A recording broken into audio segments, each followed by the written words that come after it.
Okay, so trying to use the observer to learn a thing or two about the Mongols civ in this game, I kind of realized that I'm actually slightly higher elo than the people I was watching, and I was noticing a lot of mistakes. So I figured there are enough people that would find this useful. This is for very beginners, just a very beginner introduction to how you should be thinking about this game and things you should be doing.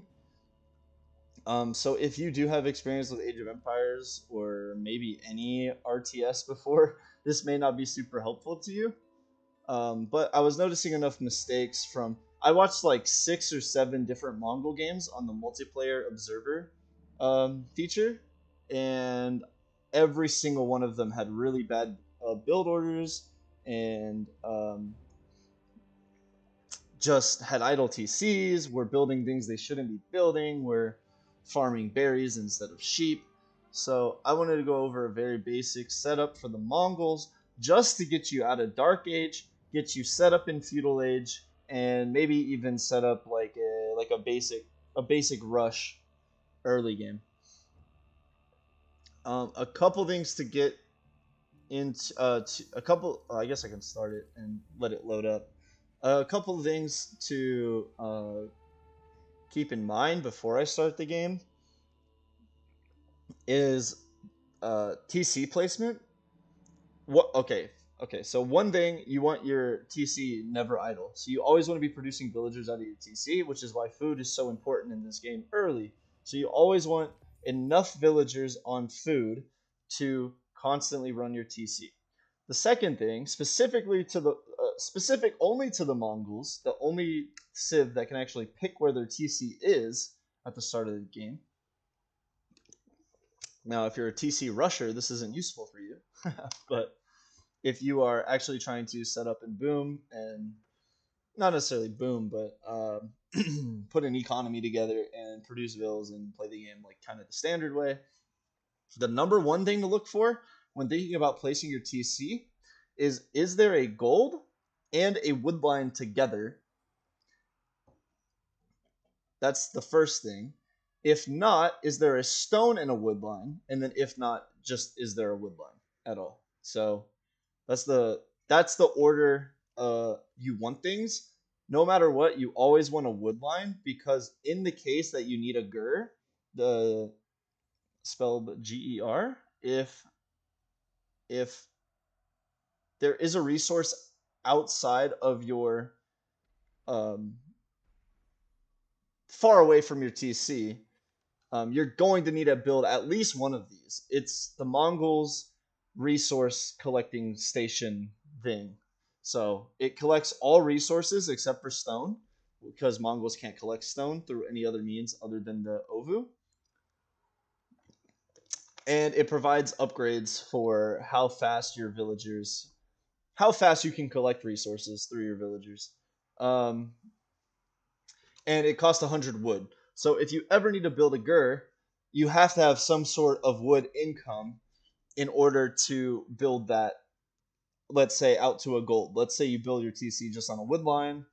You have to build a gur out on a gold to save you time so your villagers aren't walking everywhere. So no matter what, you're looking for wood. Your wood's your first priority to build your TC next to. You can always bring food to your TC with your scout because sheep will follow your scout and you can lead the sheep to your TC. So you shouldn't have to walk anywhere for food. Your villagers should be right under the TC collecting food, at least for the opener of the game. And then in order to click up to oh, okay. So before I get to that, uh, your priority number one is wood.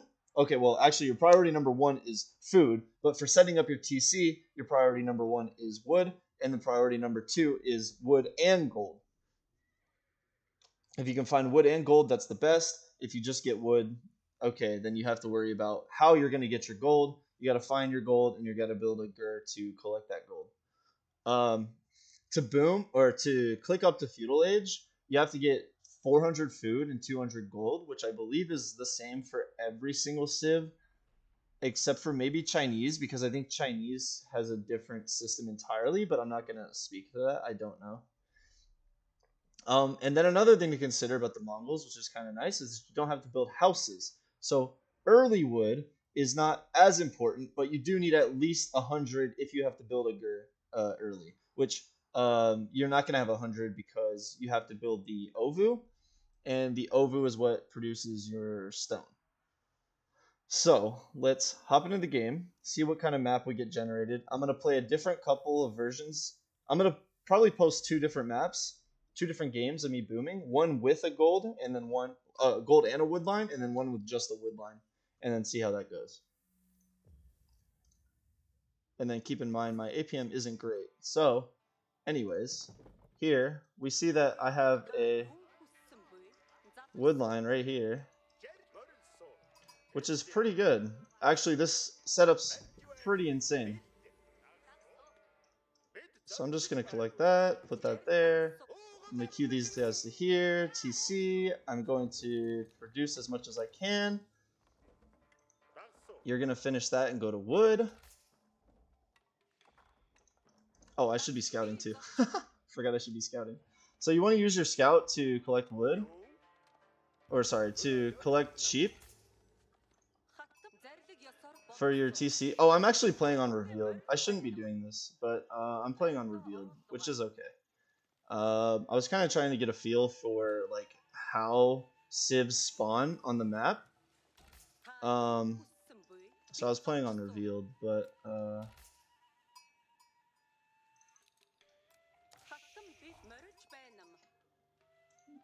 typically if you just do like a big circle around your base with your scout, you'll be able to oh, actually I went 2 on food. Okay, so I'm going to bring this back. If you do a circle around your base, you typically can find all your sheep. So I'm going to bring these sheep back. I'm going to put 2 more on food. I put 2 on gold. I actually meant to put 1 on gold, but I put 2 on gold, so we're going to have to deal with it. And then you're going to come here.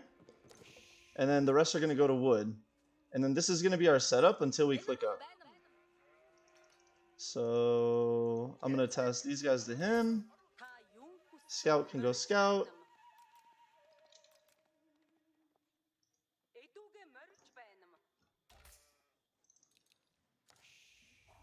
We're going to click up probably around 15 or 16 vills. I think that's how this is supposed to work. Yeah, so you see here, I already have 200 gold. If I would have had 1 villager, I would have hit 200 gold by the time I am going to hit 400 food. So you'll see that here in a second. I am hotkeying with D. So I have D as my town center cycle hotkey. So if I press D, I jump to my town center. If I press Q, I jump to my scout. Also, the other importance of building the ovu early is that when we get to feudal, we should have enough stone that we can start double producing units depending on how many yeah, so depending on our unit type. So you can go double stable, or you can go stable sorry, you can go double archery range, or you can go stable archery range. I think that's the typical build I usually go for when I can. I can't click up yet. I need 1 more thing of food. And then these 2 are going to build it. I'm actually going to do this. So I do 1 more here. I need 1 more drop off of food. Cool. Deer stones, which helps with your movement speed. So this actually makes your vills speed up. Walk faster, which is really nice. And as you can see, I have enough food to constantly create vills while I build this. I keep 5 on food, I keep 3 on wood, and honestly, I should take 1 off gold and then queue him up to gold afterwards. I'm gonna queue them on that sheep. I don't know what I did with these people. I'm gonna queue them to that, and I'm gonna queue these people to wood. So when they finish, when these, oh, and you can go to food, I guess. These three are going to stone. Okay, you two can go to wood, and you two can go to food, I guess. Not sure. It doesn't really matter too much at this point, but you can see I'm building this. I'm probably going to get up around 450. It's a little slow. I probably could have been faster, but again, my APM's not like the best, so this is just a super beginner guide. I'll see people put their TC on like berries, and I've been idle, by the way. But also, as you can notice,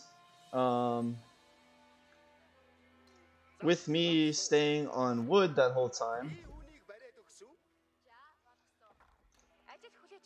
I actually, oh no, have the wood, barely, to build 2 stables. So now I can build 2 stables. I'm still constantly building villagers. What happened? Somehow I don't know what happened, but somehow I don't have anyone on food anymore, which is bad, obviously. Probably gonna put the next 2 vills on food because of that. I think these 2 were food vills as well. I don't know what I did. I thought I tasked 3 or 4 to food. Oh, these are food. Okay. I don't know what I did. Anyways, and now you have I messed up a little bit because I didn't have my full 5 on food. But at this point, you can look around for deer. So what you would do is you could build a gur out here. And now start getting deer as well. And then when these guys finish this, they can collect this food, which I know is hidden there. And then eventually... Gosh, why do I task to this?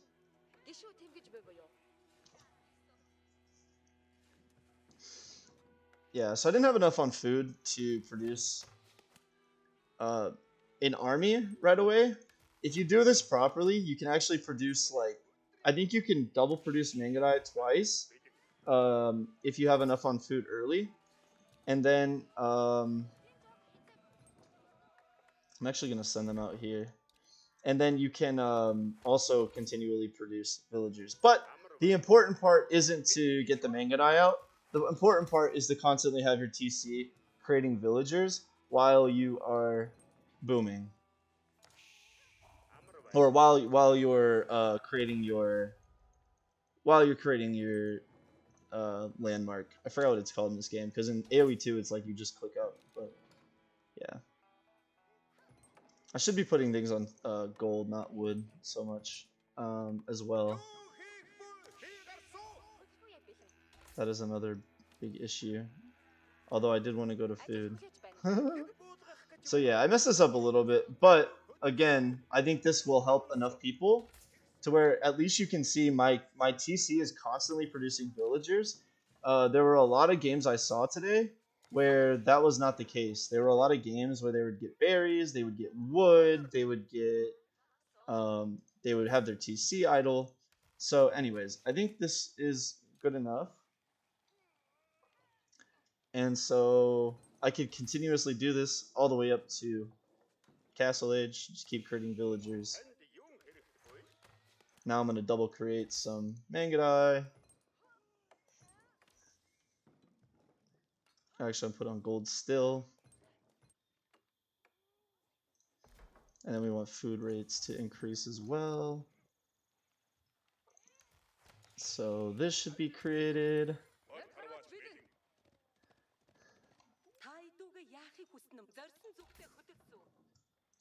And this will come out in a sec.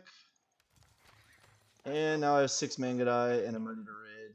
Little late for the 9-minute mark to have 6 Mangadai. I could have done it right away if I had done it correctly. I could have, if I had allocated my food correctly. I messed something up. I should have had 5 on food, when I was building my monument, my landmark. Um, but I only had like 2 or 3 or something. I don't know what I did, but I messed something up.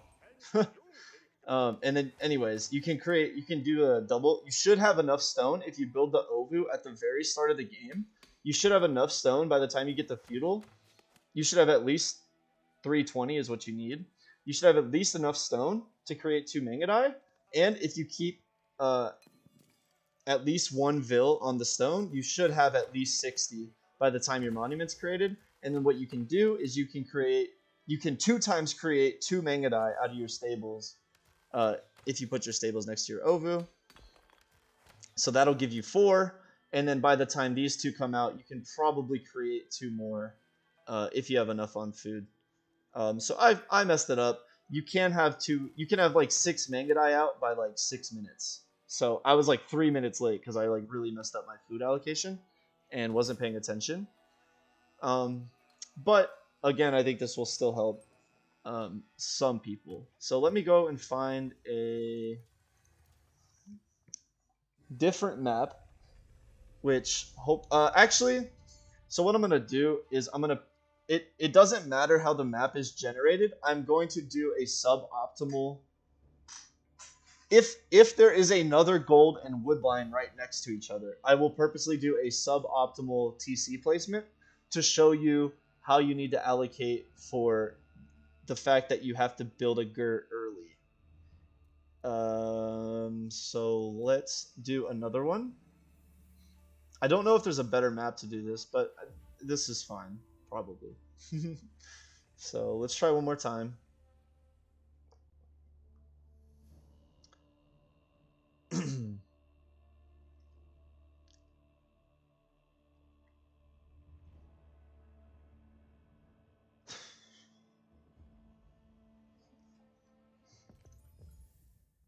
Okay, great. So I'm just going to place my TC here.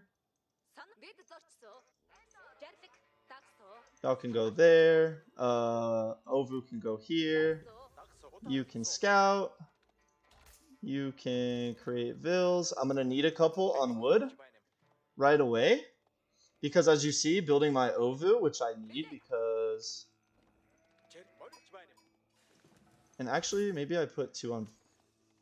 put them on wood first. It's fine. Alright, so we're gonna drop these 3 off. I'll put 2 on wood. I actually don't know the official best order for building a GUR. But I'll just put 2 on wood. It seems okay. I tasked all these people to get the sheep next. And then the next couple Vils can go to that. Can go to the other sheep. So now I'm going to have 8 on food and I'm going to have 2 on wood. And the 2 on wood should be enough to let me build a GUR. I'm just going to go manually pick up all the sheep. But again, just do like a full circle around your base. Like you see, I clicked here, just doing like a circular motion around my base, and there happened to just be a sheep there. So that's kind of just how it works out, which is real nice. In fact, I'm going to come back or else I'm going to mess this up again. And then I'm going to send a Vil out here. As you see, I already have 100 wood. In fact, I'm going to send this Vil out here.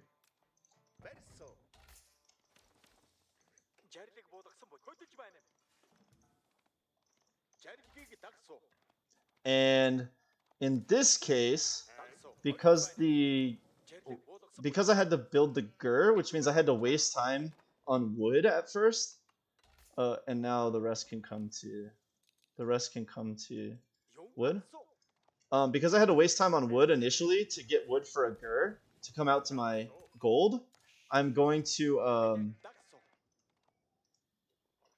is that it? I think that's it for sheep, so that's fine.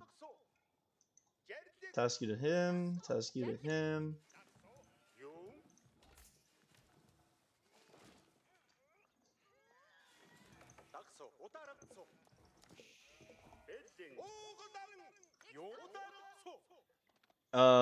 And so I want 2 villagers out here now on gold, which if you have a gold right next to your TC, you can put 1 on gold right away, and it will get enough for 200. But because I was late, I'm gonna put 2 on gold far away because, as you can see, I'm only at 140, and I'm already at 400 food. So it's really important that if you have to build the Gur far away, that you need to put 2 on gold instead of 1 like before, because you're starting your gold later because you have to get wood to build the Gur because you spent your gold on your Ovu. And now, whether you should be building this right away every single scenario, I think it's good because of, again, the double creations. Oh shit. Oh, I'm trolling. Oh no, I'm not. No, I'm not. No, I'm not. I thought I was trolling. I actually want to keep 1 here. You here, you here. After they finish that, they can do that sheep. And now, I almost had idle time because I almost messed up. When y'all finish, y'all can come here. When you finish, you can come here. And then when you finish, you're going to come out here and build a... she's going to come... This one's going to come out here and build double stables, which, again, is 150, so you need 300 for this to work. But I should have plenty.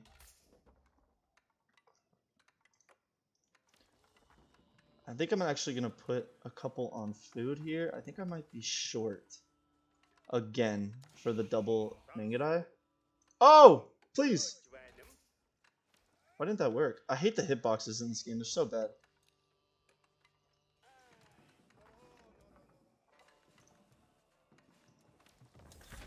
Okay.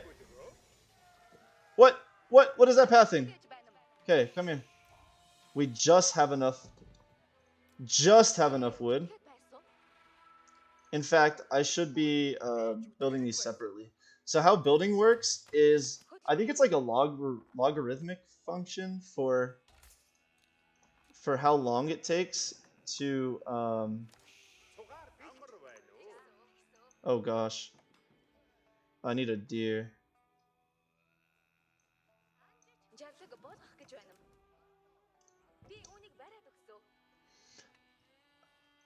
I don't know what the fuck I was just saying. For example, this building time takes, let me focus real quick. Actually, let me send them out there.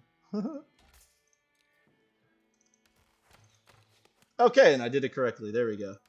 So now, at 5:50, it's 7 minutes, I'll have, actually not even, at 6:25, I'll have 4 minutes.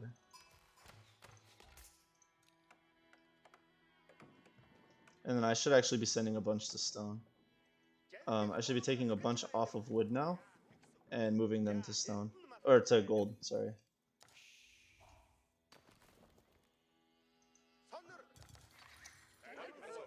Oh, that one finished right away.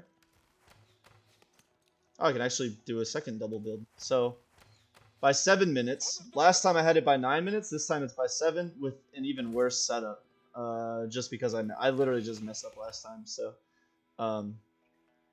7 minutes. I'm gonna have this 6th Mangadai 2 minutes earlier. So you see how important this is. 2 minutes earlier, and I can put pressure on my opponent. In fact, I'll just run out there, right?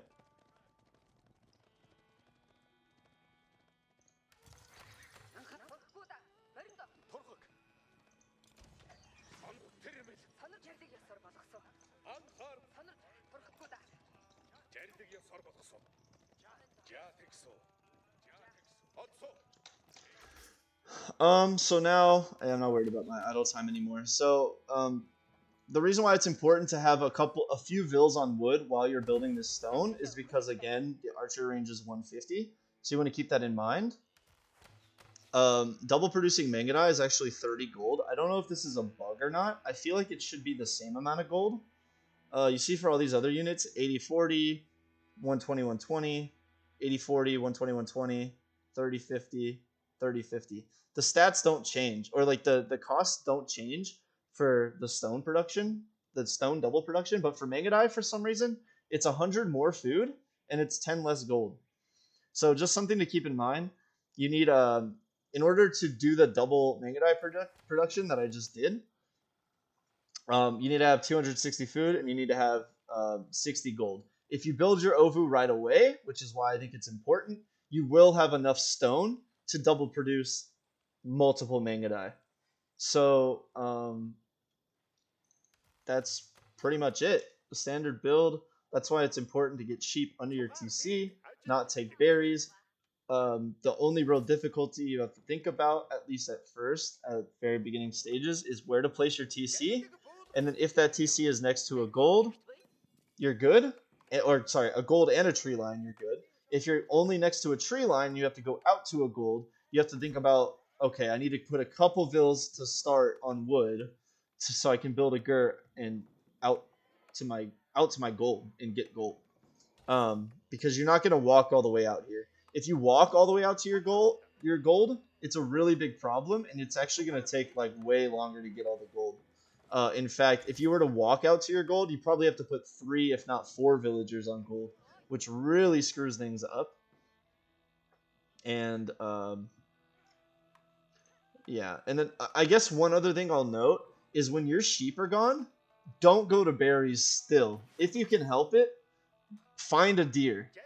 If you don't have any deer near you, then okay, you can go to berries. Or if you have like a massive supply of wood, you can think about building pastures. And then early game, you want about 3 vills for each pasture. So if you have 10 vills on food, you want to try to build 3 pastures at least. Um,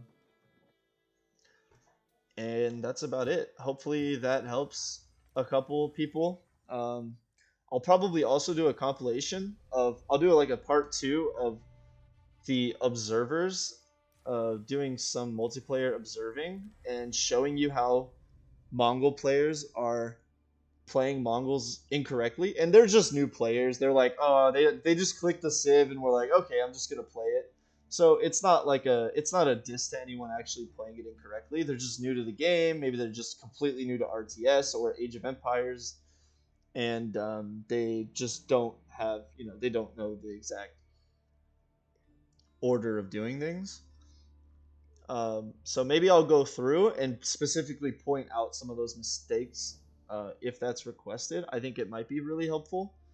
Um, and yeah, if you enjoyed that and was helpful to you, let me know. And other than that, I am out.